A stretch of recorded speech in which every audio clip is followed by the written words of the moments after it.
مہینہ ہے۔ آپ اگر تاریخی اوراق کو کھنگالیں، تاریخی اوراق کو آپ پرکھیں، تو آپ کو تاریخی اوراق کے اندر یہ مہینہ ایک تاریخ ساز مہینہ نظر آئے گا۔ مسلمانوں کے خلیفہ دوم، خلیفہ راشد، خلیفہ برحق، خسر پیغمبر سیدنا عمر فاروق رضی اللہ تعالی عنہ کا یوم ولادت بھی شعبان المعظم کے مہینے کے اندر ہے۔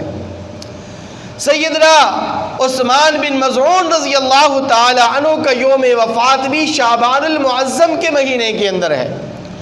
اور تحویل قبلہ کا جو حکم نازل ہوا یہ بھی ماہ شعبان المعظم کے مہینے کے اندر نازل ہوا۔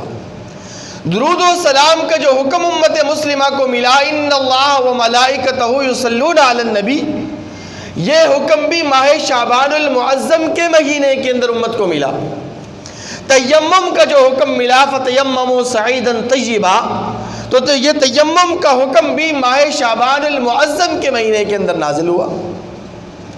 ام المؤمنین سیدہ حفصہ رضی اللہ تعالی عنہا کا پیغمبر علیہ السلام سے نکاح جو عمل کے اندر آیا تو تب بھی مہینہ شعبان المعظم کا تھا۔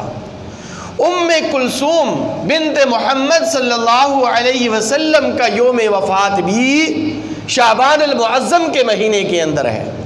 مسجد زرار جو مسلمانوں اور اسلام کے خلاف پروپیگنڈوں اور سازشوں کے لیے بنائی گئی تھی، اس مسجد زرار کو نظر آتش کیا گیا تب بھی مہینہ شعبان المعظم کا تھا۔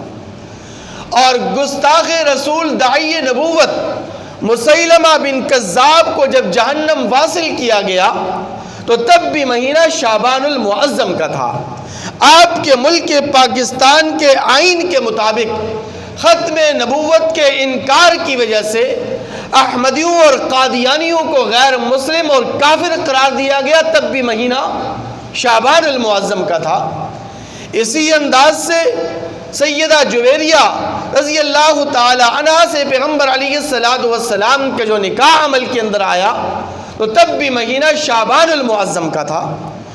اور آگے چلیں تو حافظ ابن حجر عسقلانی رحمۃ اللہ علیہ جو امام المحدثین ہیں، ان کا یوم پیدائش بھی شعبان المعظم کے مہینے کے اندر ہے۔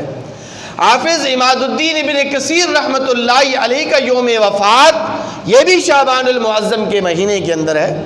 مفتی اعظم پاکستان مفتی محمد شفیع رحمۃ اللہ علیہ کا یوم پیدائش بھی شعبان المعظم کے مہینے کے اندر ہے۔ تبلیغی جماعت کے بانی مولانا الیاس کاندیلوی رحمۃ اللہ علیہ کا یوم وفات بھی شعبان المعظم کے مہینے کے اندر ہے۔ اور اسی طرح مولانا لقمان علی پوری رحمۃ اللہ علیہ کا یوم وفات بھی ماہ شعبان المعظم کے مہینے کے اندر ہے۔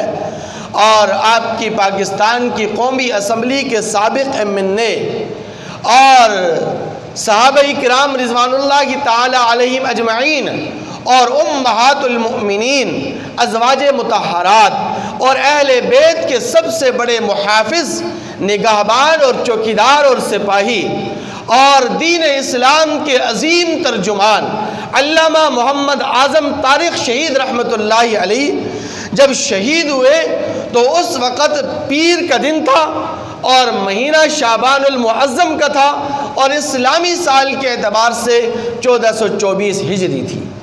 تو اس اعتبار سے یہ شعبان المعظم کا جو مہینہ ہے ایک تاریخ ساز مہینہ بھی ہے۔ فضائل اور مناقب اس کے میں نے عرض کر دیے کہ اس کے بے شمار فضائل اور مناقب ہیں۔